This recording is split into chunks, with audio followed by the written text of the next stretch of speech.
하나님께서 주신 말씀 에베소서 마가복음 3장 19절에서 13절에서 19절까지 하나님 말씀 교독하도록 하겠습니다. 또 산에 오르사 자기가 원하는 자들을 부르시니 나온지라. 이에 여기 돌을 세우셨으니 이는 자기와 함께 하게 하시고 또 문에서 전도도 하며 귀신을 내쫓는 권능도 가지게 하려 하심이더라. 이 여기를 세우셨으니 시몬에게는 베드로라는 이름을 더하셨고 세베대의 아들 야고보와 야고보의 형제 요한이니 이 둘에게는 보아너게 곧 우레의 아들이란 이름을 더하셨으며 또 안드레와 빌립과 바돌로메와 마테와 도마와 알페와 된 야고보와 및 다데오와 하나님 시몬이며 같이 있습니다. 또 가룟 유다니 이는 예수를 판 자더라. 아멘. 하나님 말씀입니다. 반갑게 인사 나누겠습니다. 안녕하세요. 잘 오셨습니다.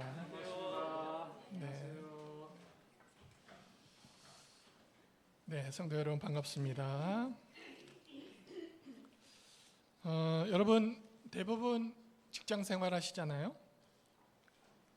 여러분의 회사에서 여러분이 직접 여러분의 후임을 뽑으신다면 여러분은 어떤 사람을 뽑겠습니까? 저는 능력이 뛰어나고 능력이 많아가지고 척하면 척 아는 사람 뽑을 것 같아요. 어떤 사람은 후임자한테 시달린 사람은 마음이 잘 맞는 사람을 선택하겠죠.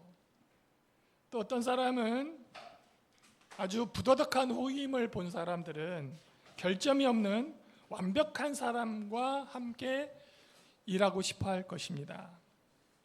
그런데 여러분이 만약 이 하나님 나라를 위해서 특별히 이 지구에 살고 있는 온 인류가 이제 곧 소멸하고 새로운 하나님 나라가 세워져야 하는데 이 새로운 하나님 나라를 위해서 아주 비상대책위원을 여러분이 선택을 한다면 여러분은 그때 어떤 사람을 뽑을까요? 아마 여러분 생각에 지식이 뛰어나고 덕망도 있고 리더십도 있고 도덕적으로 흠결이 없고 또 마음이 심령이 온화해서 화합할 수 있는 사람을 우선적으로 임명해서 세울 것입니다. 오늘 우리가 읽은 마가복음 3장 여기 13절에서 19절 말씀에서 예수님께서 세상의 하나님 나라를 세우기 위해서 12제자를 세우시는 장면이 나옵니다. 그런데 여러분 그 명단을 보시면 여러분 고개가 갸우뚱합니다. 이 제자들은 완벽함과는 거리가 멀고 서로 섞일 수도 없고 아주 서로 정반대의 이질적인 인물들이 모여 있습니다. 예수님은 다 아시잖아요. 그 사람의 성품, 그 사람의 됨됨이, 그 사람의 속마음까지 아시는 분이 왜 이들을 부르셨으며 이 제자들 임명식을 통해서 우리에게 무엇을 말씀하고 싶으셨을까요? 예수님은 지난주 말씀에 보면 갈릴리 해변으로 나가시잖아요. 회당에서 예수님을 막 어떻게 하면 죽일까 이렇게 노려보는 자들을 피해서 예수님이 조용히 갈릴리 해변으로 가셨는데 사방팔방에서 수많은 무리가 예수님 앞에 나옵니다. 그 수많은 무리를 오늘 보면 그 무리를 뒤로 하고 산으로 올라가셔요. 그리고 산에 올라가셔서 예수님이 첫 번째 행하신 일 성경에는 13절 이렇게 기록합니다. 시작.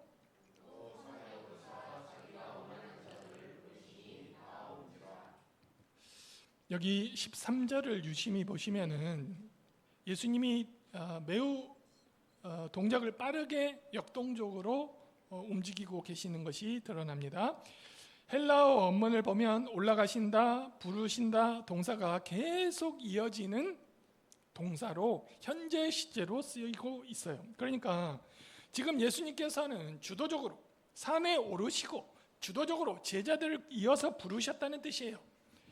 특히 보시면 자신이 그 본인이 원하는 자들을 부르셔요. 이 표현 속에 인칭 대명사를 쓰고 있어요. 제자들이 자발적으로 지원해서 예수님 앞으로 모여든 것이 아니라 예수님께서 주도권을 쥐고 선택해서 그들을 부르셨다는 뜻이에요. 그런데 예수님은 왜 하필 산에 올라가서 그냥 해변에서 많은 사람들이 보는 데서 임명식을 화려하게 하셔도 되는데 굳이 산에 올라가서 그 제자들을 임명하셨습니까? 성경에서 산은 구약 시대부터 매우 중요한 상징적인 의미를 갖고 있어요. 구약에서 이스라엘 백성들이 이스라엘에서 포로 생활 종살이를 하고 있을 때 그 종살이에서 구원해내신 하나님, 모세를 보내서 그들을 종살이에서 벗어나게 하신 하나님께서 그들을 내 소유이자 그 이스라엘을 제사장 나라로 그들에게 소명을 부여하신 장소가 어디였냐? 바로 산이었어요. 신의 산이었어요. 그냥 끌고 나와서 광야에서 평지에서 텐트 치고 거기에서 그들을 내 소유이자 제사장 나라로 임명하신 게 아니라 모세를 산으로 보내셔요. 그리고 그들의 리더들을 12 장로들을 데리고 산으로 올라가요. 거기에서 신의 산에서 그들에게 소명을 부여하셨어요. 예수님께서 오늘 이렇게 제자들을 데리고 산으로 올라가신 것은 모세가 하나님의 백성을 애굽에서 구출해 냈던 것처럼 예수님께서도 죄와 사망으로부터 내 백성을 새로 모으기 위해서 새로운 하나님 나라 시작을 그 산에서 선포하기 위해서 산으로 올라가셨어요. 예수님께서 갈릴리 해변가로 나오실 때, 회당에서 나오실 때 사방팔방 동서남북에서 수많은 이방인들까지 예수님 앞으로 모여들었고 예수님은 거기에서 제자 몇 명을 이끌고 산으로 올라가신 거예요. 그렇다면 예수님이 산에서 행하신 결정적인 사건이 무엇입니까? 14절에 나오시는데요. 14절 시작. 이에 12를 세우셨으니 이는 자기와 함께 있게 하시고 또 보내사 전도도 하며. 자, 14절 말씀을 보시죠. 시작이 이렇게 됩니다. 세우셨으니, 이는 동사인데 과거형입니다. 다시 반복될 수 없는 결정된 이 상태를 나타내는 뜻인데요. 여기서 예수님은 12이라는 숫자를 지정해서 제자들을 세우셨습니다. 당시에 여러분 이스라엘은 남과 북으로 갈라져 있었는데 남유다는 이미 오래전에 북이스라엘 남유다는 이미 오래전에 패망을 했고 나라가 없어졌고 거기에 있던 원주민들은 전부 다 포로로 끌려갔어요. 그래서 전 세계로 흩어져 있어요. 그러니까 이스라엘의 12지파는 그 정체성도 형체도 이미 사라져 버렸어요. 오래됐어요. 그렇게 된 지. 우리가 일제 치하 36년 동안 일본이 끊임없이 우리의 말과 어를 없애려고 노력했잖아요. 그러니까 지금까지 우리 말 속에 일본 잔재들이 담겨 있어요. 그런데 이스라엘은 몇백 년 동안 그렇게 흩어져 있어요. 그러니까 12지파는 형체도 없이 사라진 상태였어요. 그때 예수님이 12제자를 이끌고 산으로 올라가신 거예요. 그런데 여러분 이 역사적 상황에서 예수님이 12를 세우셨다는 것은 파괴되고 유명무실해진 옛 이스라엘을 대신해서 하나님의 다스림을 받게 될 때 새 이스라엘을 대표하는 대표자를 새롭게 예수님께서 세우셨음을 온 만방에 알리시는 거예요. 그런 상징적인 행동이었어요. 그런데 예수님께서 이 12를 세우신 목적을 우리가 유심히 보셔야 합니다. 14절 후반부와 15절을 읽어보면 그 예수님의 목적이 나옵니다. 14절부터 15절 시작. 이에 12를 세우셨으니 이는 자기와 함께 있게 하시고 또 보내사 전도도 하며 귀신을 내쫓는 권능도 가지게 하시고. 하심이로라. 자, 예수님은 제자들을 세우시면서 새로운 이스라엘의 국가 형태를 틀을 세우는 건데요. 그 예수님의 목적, 아이덴티 분명한 목적이 제자를 세우신 두 가지 목적을 명확하게 14절 15절에서 말씀하고 있습니다. 첫 번째, 그들이 자기와 함께 있도록 하고입니다. 우리는 흔히 제자라고 하면 나가서 복음을 전하고 병을 고치고 이 일하는 사역을 먼저 떠오릅니다. 교회에서도 제자 훈련을 통해서 하나님의 제자들을 세우는 이유가 그들을 훈련시켜서 사역자로 내보내서 전도하게 하려고, 교회를 든든히 세우게 하려고 그런 거잖아요. 그런데 예수님의 목적은 첫 번째가 그게 아니에요. 예수님이 밝히신 첫 번째 목적은 뜻밖에도 사역이 아니라 자기와 함께 있도록 머무는 것이었어요. 새 이스라엘의 제자도는 무엇을 하느냐가 아니라 누구와 함께 있느냐로 결정이 됩니다.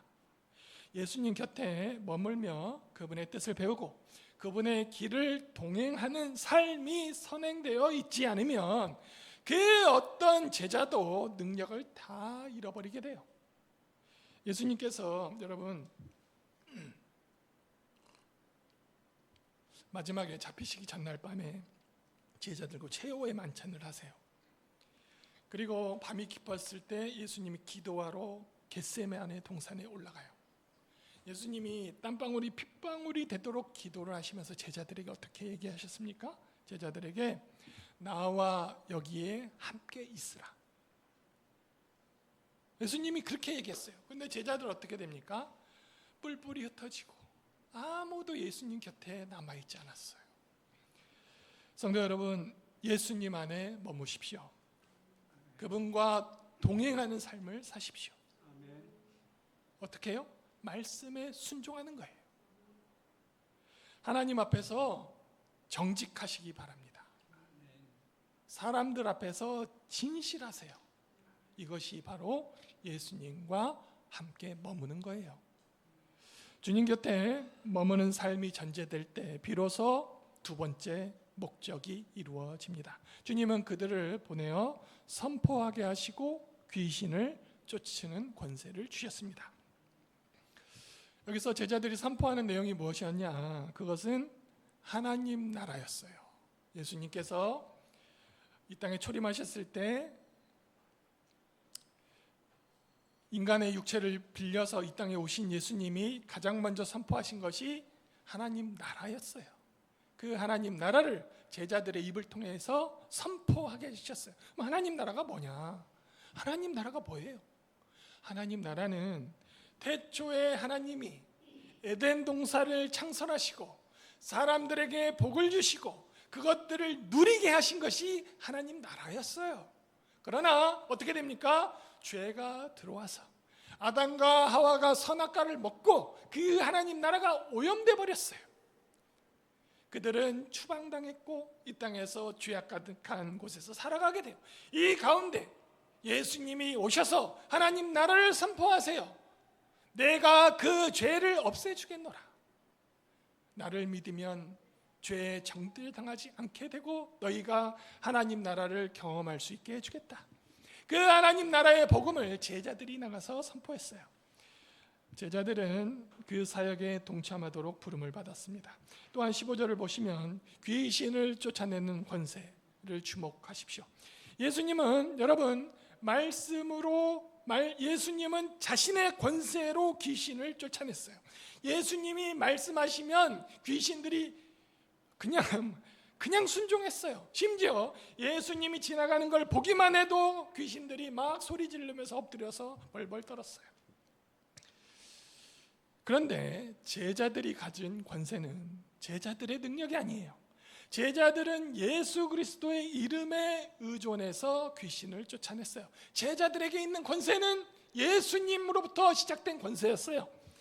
예수님이 이미 사탄의 우두머리를 몰락시키셨어요. 그래서 제자들의 이 죽기 권세는 예수님의 그 승리의 역사의 열매만 거두면 되는 거였어요. 이 권세는 제자들 스스로 권세가 아니기 때문에 오직 주님 곁에 머물며 기도하며 지속적으로 예수님께 그 능력을 공급받아야 하는 것이었어요. 이제 주님께서 세우신 그 새 나라, 새 이스라엘 대표자들 12사람의 명단이 나옵니다. 그 명단을 보시겠습니다. 16, 17절 시작.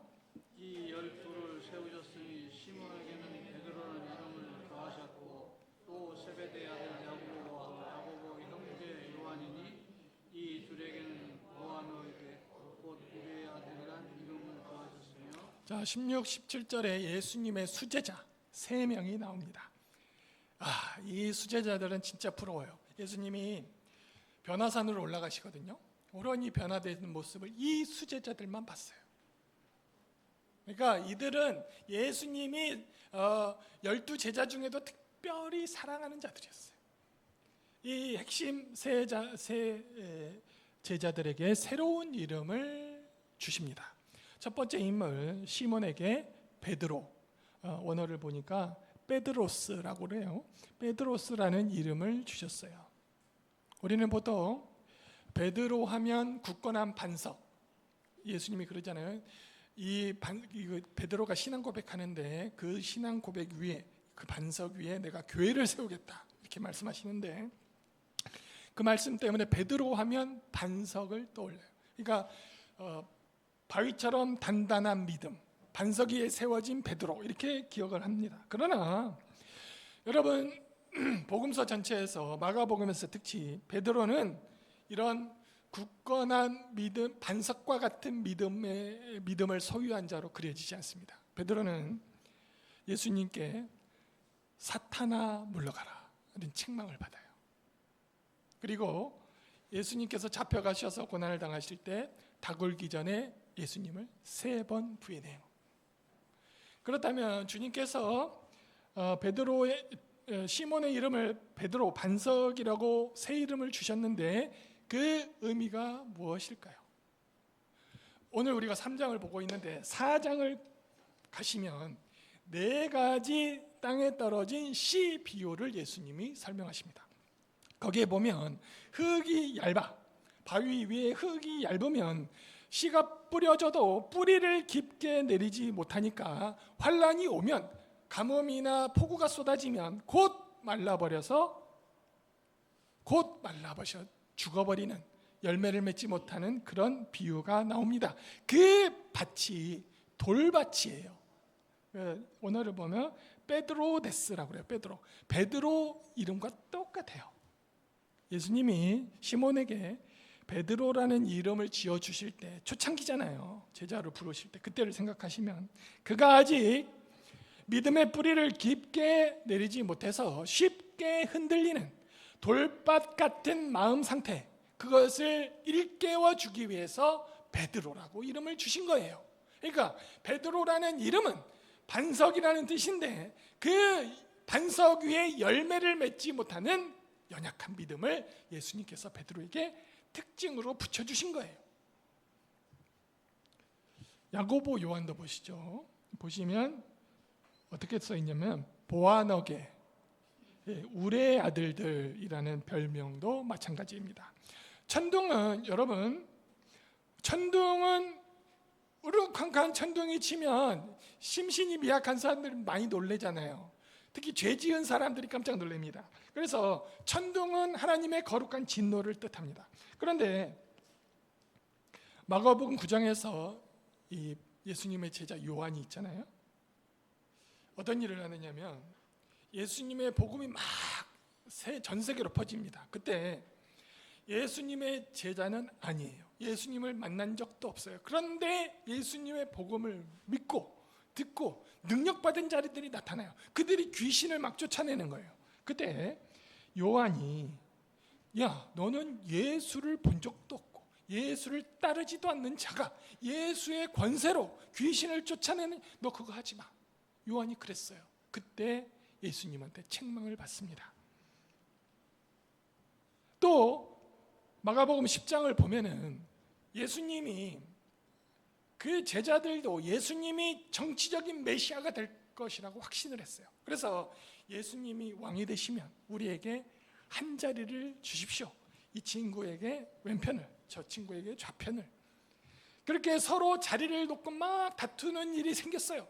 그때 이 제자들이 자기 엄마까지 데리고 와. 그래서 예수님한테 막 압력을 넣었어요. 그때도 예수님에게 책망을 들은 자가 요한이었습니다.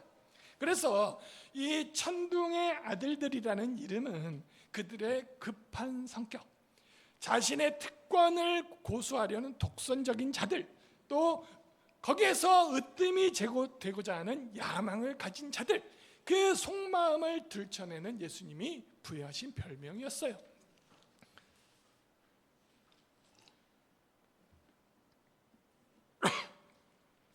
예수님은 이처럼 제자들의 약점을 숨기지 않고 새로운 이름, 별명을 통해서 그들을 속마음을 드러내십니다.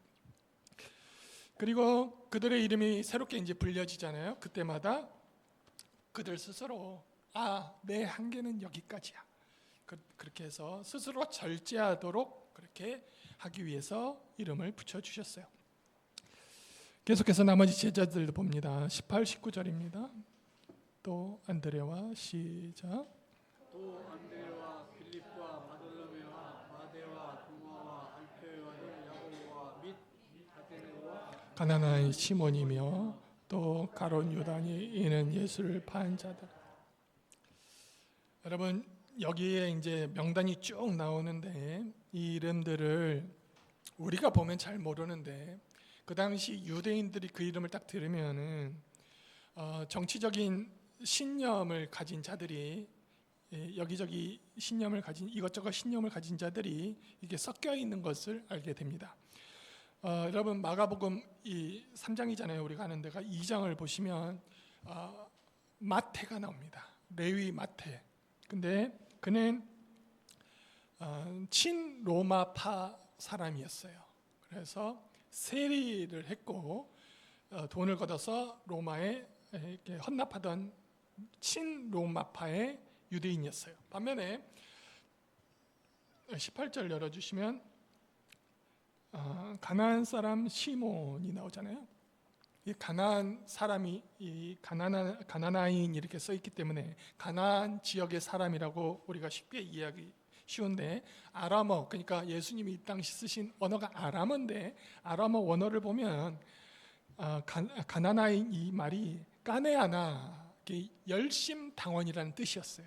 그러니까 소리 나는 대로 우리나라 언어로 표현됐는데 원래는 열심당원 시몬 이렇게 써 있는 거예요. 그는 로마를 무력으로 전복시키려는 혁명가였어요. 특히 19절에 가론 유다는 라틴어 시카리우스, 이게 이제 가롯의 어원이 시카리우스인데 이 시카리우스는 암살자, 저항자라는 뜻이에요. 그래서 정치적 그도 전복 혁명을 꾸는 유다도 그런 혁명가 인물이었어요. 그래서 예수님의 제자를 보면 친로마파가 있고 자국의 주권을 회복하려는 혁명가들이 이렇게 섞여 있어요. 이 혁명가들은 단도를 가슴에 품고 다녔어요. 그래서 저항가들이 친로마파를 보면은 은스카스코드께서 살해를 하고 그런 사람들이었어요. 그런데 이 정치적인 대립되는 인물들이 한 스승 밑에 식구를 이루고 있었습니다.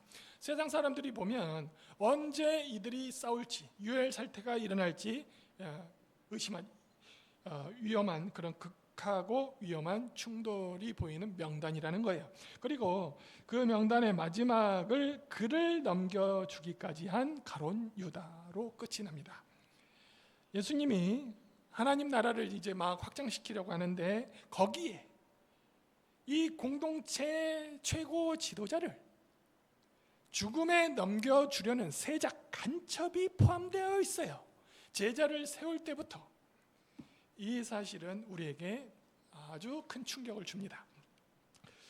본문에서 말씀하시듯이 마가복음 3장 13절 19절 이 본문은 우리에게 두 가지를 메시지를 주고 있습니다. 예수님은 산에 오르셔서 12를 세우심으로 옛 이스라엘 12지파를 대체할 새로운 하나님 나라의 조직을, 공동체를 공식적으로 출발시키셨어요. 그리고 그 나라를 이끌고 갈 우두머리 지도자를 세우셨는데 그들을 보면 뿌리가 얕은 돌밭 같았고 혈기가 왕성한 천둥의 우레의 아들들이었으며 서로 정치적으로 대립하는 불협화음이 가득한 존재들로 그 12 지도자를 세우셨어요. 심지어 그 내부에 언젠가는 배반해서 예수님을 죽음에 넘겨줄 그런 세자까지 포함되어 있어요. 사랑하는 성도 여러분, 이제 이 설교를 시작하면서 제가 던졌던 질문으로 돌아가십시다. 여러분이 하나님 나라의 지도자를 세우신다면 어떤 사람을 세우겠습니까? 그런데 예수님은 왜 연약한 자, 그리고 약점이 들추어진 자, 서로 화합할 수 없는 자, 심지어 자기를 팔아버릴 자를 새 이스라엘의 대표자로 세우신 것입니까? 그 이유를 보면은 하나님 나라는 완벽한 사람이 모여서 세우는 나라가 아니라는 거예요. 하나님 나라는 깨지기 쉬운 자, 연약한 자들이 세워가는 나라에 어떻게 해요? 주님과 함께 머물 때, 주님과 함께 머물면서 그들이 변화되어 하나님 나라를 세워가는 거예요. 예수님은 베드로의 마음이 돌밭, 베드로스 같은 것을 알고 있었어요. 그러나 그를 버리지 않으시고 그 삶에 동행하시면서 그 돌밭을 기어이 옥토밭으로 개간해 만드셨어요. 서로를 향해서 칼을 겨누던 세리와 열심당원을 한 식탁에 앉히심으로써 세상의 그 어떤 이념도 갈등도 예수 그리스도의 보혈 안에서 화해될 수 있음을 세상에 보여주셨어요. 그리고 제자의 배반, 가룟 유다의 배반으로 자기가 십자가의 죽음에 넘겨질 비격을 맞이하셨지만 하나님은 그 십자가의 죽음을 부활로 새롭게 부활시키셔서 온 인류를 구원하는 진짜 하나님 나라의 승리를 완성하셨어요.